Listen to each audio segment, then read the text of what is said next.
எல்லோருக்கும் வணக்கம். நான் உங்கள் Jenny. Welcome to Jenny's world. இன்றைக்கி நம்ம ஒரு ஸ்வீட் ரெசிபி பார்க்க போகிறோம்.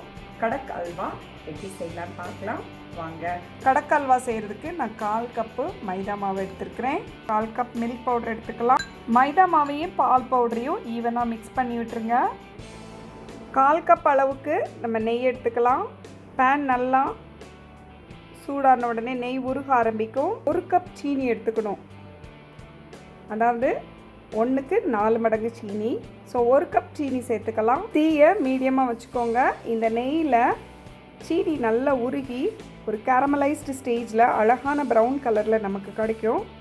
அது வரைக்கும் நம்ம இதை நல்லா மிக்ஸ் பண்ணலாம். இந்த மாதிரி நமக்கு கலர் மாற ஆரம்பிக்கும்.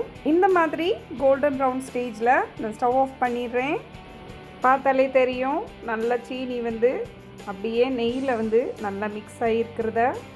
இன்னும் நீங்கள் அப்படியே தீ வச்சிட்டு இருந்தீங்கன்னு சொன்னால் ரொம்ப டார்க் ப்ரௌன் ஆகி கரிஞ்சிரும். ஸோ நல்லா இருக்காது. அதனால் நீங்கள் அணைச்சிட்டு 2 தடவை கூட கிண்டி விட்டுறலாம். மைதா மாவையும் பால் பவுடரையும் சேர்த்துக்கலாம். ஈவனாக மிக்ஸ் பண்ணி விடுங்க. அது அழகாக நமக்கு சேர்ந்துடும் ப்ரௌன் கலராக. இது நீங்கள் ஸ்டவ் ஆன் பண்ணியிருந்தீங்கன்னு சொன்னால் ரொம்ப கரிஞ்சிரும். ஸோ நல்லா இருக்காது. இது கட்டி இல்லாமல் ஈவனாக நீங்கள் நல்லா மிக்ஸ் பண்ணி விட்டுருங்க. அதை நெய்யோடு சேர்த்து நமக்கு அப்படியே அது மிக்ஸ் ஆயிரும். பார்த்தா தெரியும் உங்களுக்கு. இளஞ்சூட்டாக இருக்கும்போதே நம்ம மோல்டில் விட்டுறணும். அப்போ நீங்கள் மோல்டில் வச்சுட்டு அதை ஆற விட்டீங்கன்னு சொன்னால் எந்த டிசைனில் உங்களுக்கு வேணுமோ அதில் நீங்கள் எடுத்துக்கலாம். நம்ம பேப்பர் கப்ஸை மோல்டாக எடுத்துருக்கோம். இந்த மோல்டில் நான் பாதாம் கட் பண்ணி சேர்த்துருக்கேன். அதுக்குள்ளே நம்ம கீயை தடவிருக்கோம். ஸோ நம்ம மாவை அது மேலே ஊற்றும்போது நமக்கு கரெக்டாக செட் ஆகும்.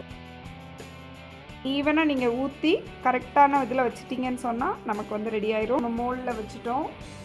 நம்ம மோல்டில் ஊற்றி வச்சுருக்கிறது 10 நிமிஷத்தில் நமக்கு செட் ஆயிரும். இதை நான் எப்படியே தட்டினேன்னு சொன்னால் ஆட்டோமேட்டிக்காக இது விழுந்துடும். நான் இன்னொன்னே வச்சு காட்டுறேன். நல்லா ஹார்டாக இருக்கும். அதனால தான் இதுக்கு பேர் கடக் அல்வா.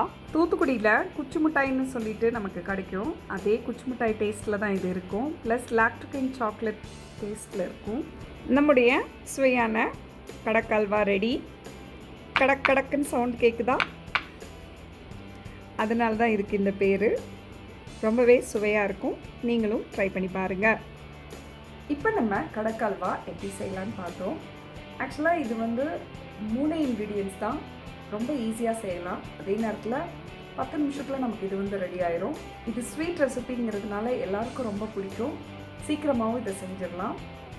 இந்த ரெசிபியை நீங்கள் ட்ரை பண்ணி பார்த்துட்டு எப்படி இருந்ததுன்னு கமெண்ட் பண்ணுங்கள். இந்த வீடியோ பிடிச்சிருந்ததுன்னா ஷேர் பண்ணுங்கள், சப்ஸ்கிரைப் பண்ணுங்கள். இந்த வீடியோ பார்த்ததுக்கு ரொம்ப நன்றி. வணக்கம்.